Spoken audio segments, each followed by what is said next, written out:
I want to talk for a minute about a movie that you were a part of that was really fun to watch. This is The Power of Zero. And this was an eye-opener. This had a ton of different economists, former comptroller David Walker, some financial legends, including yourself in there. What was your big takeaway from that process in making that movie, Tom? Well, I mean, it was interesting. It's all about the debt, the massive government debt, and the unfunded obligations. I mean, our debt's over 22 trillion. We have almost 200 trillion of unfunded obligations for Social Security, Medicare, Medicaid, government pensions, military pensions. It's a financial mess, and it's really a math problem. And what the movie did was just identify what the problem is, and then say that taxes are going to have to go up. It's not a Republican or Democrat thing. It's just a math problem. Taxes are going to go up. And when they go up, what are they going to hit? They're going to hit 401ks. They're going to hit IRAs. They're going to hit all the places people have their money. Yeah. And the end of that movie was simply saying that you should try to get money into Roth IRAs or permanent life insurance so that you're sheltered from this impending tax situation. Okay, so Tom, one thing that you just brought up is, they're going to hit those 401ks, IRAs, these fully taxable deferred accounts. One thing that freaks me out, and I see this all the time, is people identify an income goal. They identify what they need for their basic needs and expenses in retirement, which is part of step one, right? Which is important. Then they identify the things they want to do, the play checks, the travel, maybe play check means donating to the local theater, ballet, whatever their play check is defined. They do a really good job of getting to that number, right? And then they build a plan with a professional where they hit that number using fully taxable income, supplements from 401ks, either through an annuity or some other vehicle, Social Security, pension. And that freaks me out because when I watch this movie, all the way through, and I've seen it several times now, if somebody hits their income goal of $6,000 a month, and then you see a 10 or 20% tax increase, you just lost your goal. You just failed. And so, the importance of shifting to Roth IRA or life insurance that has a tax-free potential loan or distribution will be giving them some tax diversification. Why is tax diversification so important today?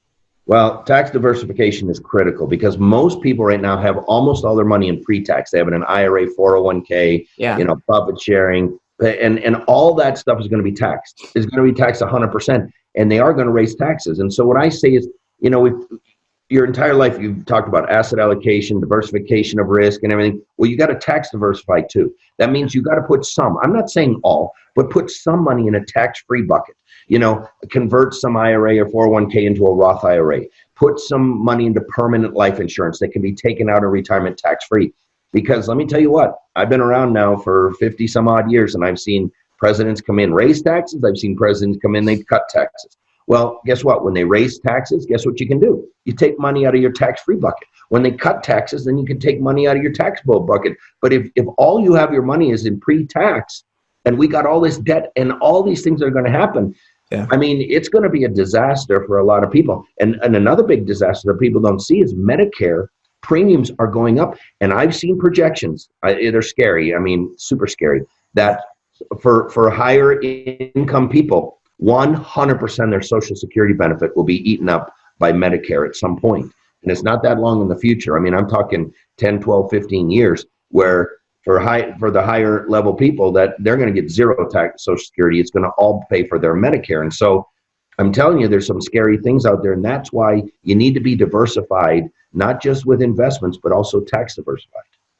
Yeah, that makes so much sense. I mean, we don't spend enough time talking about the after-tax implications of if you need to cash in your IRA to pay for medical costs. I mean, like nobody's having these conversations, and it's so important. I got an opportunity to interview Professor Kutlikoff, and we spent a lot of time talking about the retirement crisis. Why are people concerned about a retirement crisis, Tom? Oh, well, think about it. Pensions are pretty much gone. Yeah, you got 78 million baby boomers retiring, 10,000 every single day. All right. Most of them are getting their Social Security advice from the Waffle House wise men. And they walk in and they say, what, I should take my Social Security. And they say, well, 62, because the government's run out of money. Better get to getting while the getting's good. So they're taking that out. And they're living longer. Medical technology developing exponentially here in the future. And so when you add people are living longer, they don't have a pension, they're taking their Social Security too early. They haven't saved enough money. That's a retirement crisis. Taxes are going to go up. Medicare premiums are going to go up. That's a retirement crisis. That's why they're talking about it. It's going to be a crisis. There's going to be millions and millions and millions of people that run out of money. Yeah, I had Van Miller on. You speak with him at certain occasions and different events, and we talked about another scary scenario that just really freaks me out. I mean, if you have somebody who has all their money in 401ks and IRAs, and they're heavily allocated, using different investment vehicles or whatever their choice is, and you see a steep market crash, you see them raise taxes, and you see them cut benefits. I mean, you could see how that would be catastrophic for somebody in a very short amount of time who had a good or somewhat of a plan, or maybe didn't plan enough. But I mean, that's what freaks me out about this retirement. Listen, put it in the stock market. Look, I'm not against the stock market, but I'm against having too much money in the stock market. Okay? Yeah.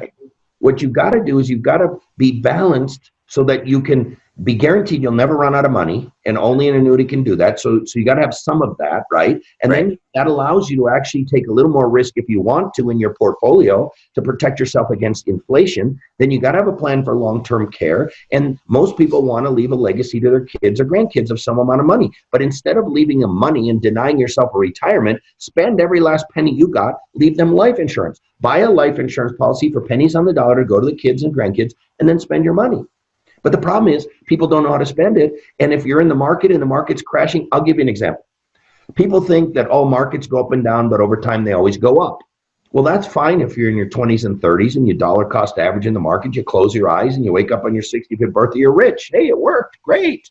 It doesn't work when you're in your 50s and 60s and 70s. And here's why. Because it's no longer dollar cost averaging. It is now dollar cost ravaging. Because what happens is, if you're in a portfolio and you're taking money out of a portfolio, everything's fine as long as the market's going up. But as soon as the market starts going down, guess what you have to do? You have to take out more and more and more. And then when the market goes back up, none of that grows back because you already took it out. And then the market goes down again, you got to take out more and more and more. And when the market goes back up, none of that grows back because you took it out. People don't understand this. And it only takes a couple of those dips before the portfolio enters a death spiral that it will never come out of. And then people think, I'll just wait it out.